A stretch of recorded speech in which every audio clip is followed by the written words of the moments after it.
Hello everyone, welcome back to the YouTube channel. इस video में हम कंटिन्यू कर रहे हैं क्लास 9 साइंस का chapter 1 which is matter in our surroundings. ये इस चैप्टर का पार्ट 7 है और इसमें हम स्टडी करेंगे can matter change it's state, और उसमें भी स्पेसिफिकली कवर करेंगे effect of change of temperature on state of matter. तो अब तक हमने सॉलिड, लिक्विड और गैसेस को अलग अलग समझा, और अब एक बहुत इंपॉर्टेंट सवाल आता है, वो ये कि क्या मैटर अपना स्टेट चेंज कर सकता है, और अगर हाँ तो कैसे। So can matter change it's state, इसका मतलब क्या सॉलिड लिक्विड बन सकता है, लिक्विड गैस बन सकता है? तो इसका जवाब हम ऑब्जर्वेशन और एक्सपेरिमेंट से समझेंगे, लेकिन उससे पहले एक कॉमन ऑब्जर्वेशन की बात करते हैं।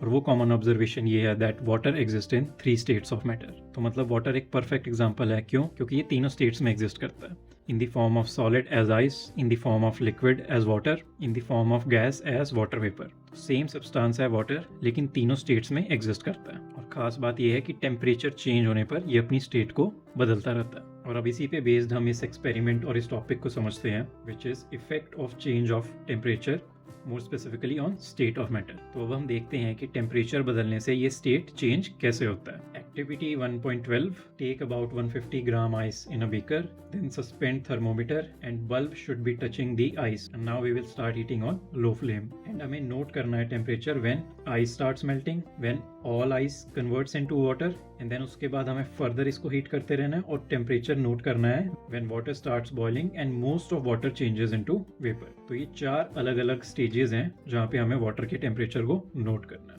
इस एक्टिविटी का पर्पस है सिर्फ टेम्परेचर लिखना नहीं, इसका पर्पस ये समझना है कि स्टेट चेंज के टाइम पार्टिकल्स के साथ क्या होता है। तो अब हम हमारी ऑब्जर्वेशन और एक्सप्लेनेशन को देखते हैं। तो on increasing temperature of solid, kinetic energy of particles increases. Kinetic energy का मतलब मूवमेंट की एनर्जी। हीट देने पर पार्टिकल ज्यादा एनर्जी के साथ मूव करते हैं। Then particle start vibrating at greater speed. Solid में पार्टिकल्स फिक्स पोजीशन पर होते हैं, लेकिन हीट मिलने पर वो ज्यादा जोर से वाइब्रेट करने लगते हैं। Then force of attraction between the particles weakens. Particles के बीच जो फोर्स उन्हें पकड़ कर रखती है हीट देने पर, वो फोर्स वीक हो जाती है। Then particles leave their fix position and start moving more freely. अब पार्टिकल्स अपनी जगह छोड़ देते हैं और थोड़ा फ्री मूव करने लगते हैं। And finally a state is reached where all solid melts into liquid. जब काइनेटिक एनर्जी इतनी बढ़ जाती है कि फोर्स ऑफ अट्रैक्शन टूट जाए, तो सॉलिड लिक्विड में कन्वर्ट हो जाता है। इस प्रोसेस को आप यहाँ डायग्राम में भी देख सकते हो, सॉलिड, लिक्विड, गैस। तो टेम्परेचर बढ़ाओ, पार्टिकल्स की एनर्जी बढ़ाओ, और स्टेट ऑटोमेटिकली चेंज हो जाता है। तो टेम्परेचर इंक्रीज करने से पार्टिकल्स की काइनेटिक एनर्जी बढ़ती है, फोर्स ऑफ अट्रैक्शन कम होती है, पार्टिकल्स ज्यादा फ्रीली मूव करते हैं, और इसी तरह सॉलिड लिक्विड में कन्वर्ट हो जाता है और लिक्विड गैस में। अब इस कॉन्सेप्ट को अगर समझ लिया तो melting point, boiling point, evaporation सब खुद ब खुद क्लियर हो जाएगा।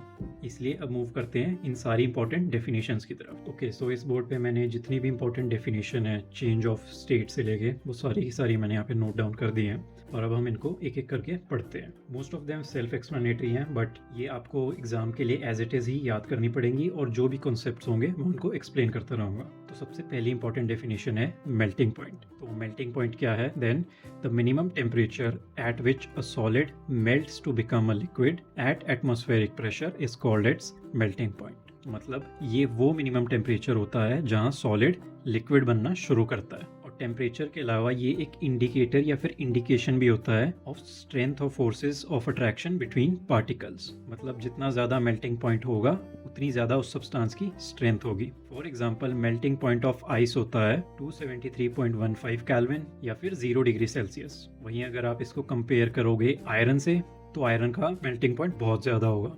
तो वो इंडिकेट करता है कि आयरन की स्ट्रेंथ आइस से ज्यादा है। Then the process of change of solid state into liquid state is called fusion. मतलब सॉलिड से लिक्विड बनने के प्रोसेस को फ्यूजन कहा जाता है। अब इसके बाद एक बड़ा ही इंपॉर्टेंट क्वेश्चन आता है, which is when a solid melts its temperature remains the same। मतलब जब एक सॉलिड मेल्ट होता है तो उसका टेम्परेचर सेम रहता है, मतलब मेल्ट होने के पूरे ड्यूरेशन तक उसका टेम्परेचर सेम रहता है। So where does the heat energy go? और यहीं से लेटेंट हीट का कॉन्सेप्ट स्टार्ट होता है। तो जब सॉलिड मेल्ट होता है तो टेम्परेचर कांस्टेंट रहता है, इवन दो हम उसे कॉन्टिन्यूस हीट सप्लाई करते रहते हैं। टेम्परेचर इसलिए नहीं बढ़ता क्योंकि जो सप्लाइड हीट होती है वो टेम्परेचर बढ़ाने में नहीं यूज हो रही, वो कहीं और यूज हो रही है। और वो सप्लाइड हीट यूज हो रही है to overcome forces of attraction and it is absorbed by ice, gets hidden into contents of beaker and it is used to change state, not temperature. तो ये हीट पार्टिकल्स को free करने के काम आती है या फिर स्टेट चेंज करने के काम आती है, टेम्परेचर बढ़ाने के काम नहीं आती। और इसीलिए हम इस हीट को लेटेंट हीट कहते हैं, which is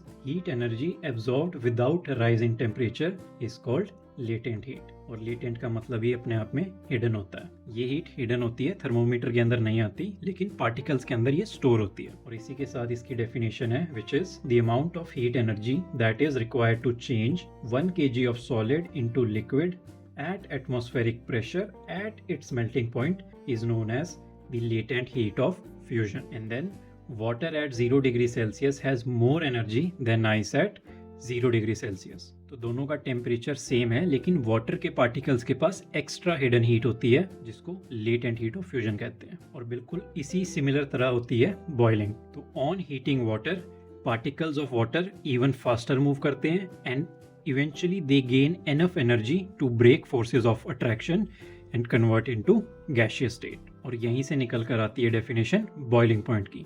So it is the temperature at which a liquid starts boiling at the atmospheric pressure is known as its boiling point. और बॉइलिंग के फिनोमिनन के लिए एक इंपॉर्टेंट चीज हमें एग्जाम के लिए याद रखनी होती है, which is boiling is a bulk phenomena. मतलब particles from entire liquid change into vapor.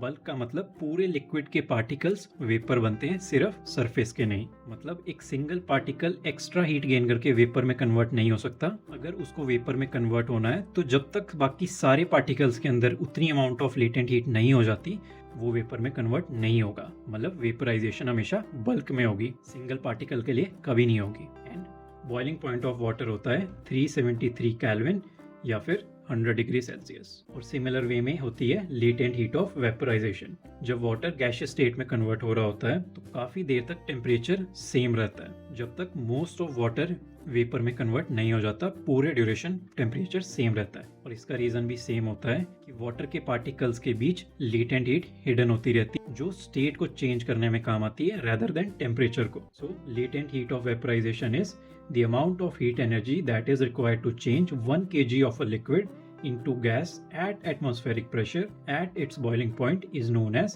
latent heat of vaporization. और सिमिलर वे में एक फिनोमिना और भी होता है which is steam at 373 Kelvin has more energy than water at 373 Kelvin. तो इसका भी सेम रीजन यही होता है कि स्टीम के पास एक्स्ट्रा एनर्जी होती है, फिर हिडन एनर्जी होती है जो वाटर के पास नहीं होती। देन इसके बाद लास्ट कॉन्सेप्ट होता है सब्लिमेशन और डिपोजिशन का। सो जब सॉलिड से गैसियस स्टेट में डायरेक्ट कन्वर्जन हो जाता है तो उस प्रोसेस को हम सब्लिमेशन कहते हैं। एंड व्हेन गैसियस स्टेट से डायरेक्टली सॉलिड स्टेट में कोई चीज कन्वर्ट होती है तो हम उसे डिपोजिशन कहते हैं। तो कुछ सब्सटेंसेस लिक्विड स्टेज स्किप कर सकते हैं, सीधा सॉलिड से गैस या गैस से सॉलिड में कन्वर्ट हो सकते हैं। और इसका वन ऑफ द एग्जांपल होता है कैंपर या फिर नैप्थलीन बॉल्स। तो इस पूरी स्लाइड में जो चीजें हमें याद रखनी है वो ये है, melting point and boiling temperature क्या होता है, लेटेंट हीट एनर्जी क्या होती है, टेम्परेचर कांस्टेंट क्यों रहता है, और लेटेंट हीट ऑफ फ्यूजन और लेटेंट हीट ऑफ वेपराइजेशन क्या होती है। तो ये था detailed coverage of effect of change of temperature on state of matter. Next video में हम कवर करेंगे कि प्रेशर चेंज होने से भी कैसे स्टेट चेंज होता है।